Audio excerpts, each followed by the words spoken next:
ঈদ করার জন্য এবং দূরে নামাজ পড়ার জন্য, আরো অনেককে আল্লাহ রাব্বুল আলামিন এলাও করেছেন তার বাড়িতে সফর করার জন্য। ওনারা আজকে হজ করতে আছেন। আজকে হজের বেশ কিছু আনুষ্ঠানিকতার জন্য ওনারা সেখানে আছেন। আজকে জামারাতের মধ্যে কঙ্কর নিক্ষেপ করা হবে, একটা বড় কাজ। এরপরে কোরবানি করা হবে 2 নম্বর কাজ। এরপরে শেভ করা হবে। এরপরে শেষ কাজটি হচ্ছে তোয়াফ এবং সাই করা হবে। এই কাজগুলো নিয়ে ওনারা আজকে বেশ ব্যস্ত আছেন ওখানে। আমরা ওনাদের জন্য দোয়া করবো এবং ওনারা আমাদের জন্য দোয়া করেছেন এবং আর করবেন।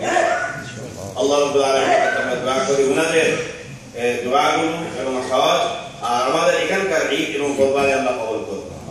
জাযাকুমুল্লাহ খাইর। আল্লাহু আকবার, আল্লাহু আকবার, লা ইলাহা ইল্লাল্লাহ, আল্লাহু আকবার, আল্লাহু আকবার, তাকবীর দেওয়ার ক্ষেত্রে আমি বলেছি, তাকবীর দিতে আমরা অনেক সময় খুব লজ্জাবোধ করি। আল্লাহর নাম দিতে দিতে আমরা এভাবে করে শরম বোধ করি, লজ্জাবোধ করি, হবে না।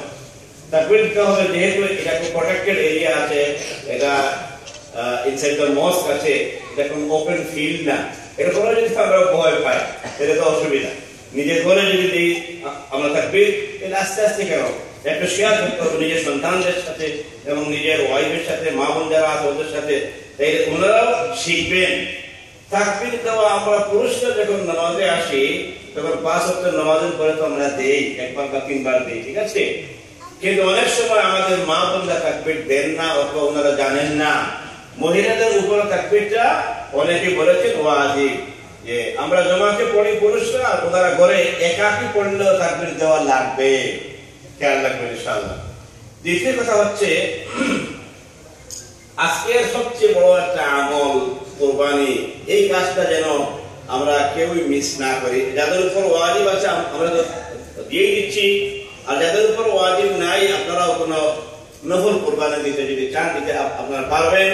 কুরবানি দেওয়া যায় আজকের দিন, এরপরে আরো পুরা 2 দিন দেওয়া যায়, মোট 3 দিন কুরবানি দেওয়া যায়। কিন্তু ঈদের পরের পুরো 3 দিন হচ্ছে তাকবীরের সময়। এই দিনগুলোকে বলা হয় আইয়ামুত তাশরীক। আইয়ামুত তাশরীকের কাজ হচ্ছে আল্লাহর জিকির বেশি করে করা,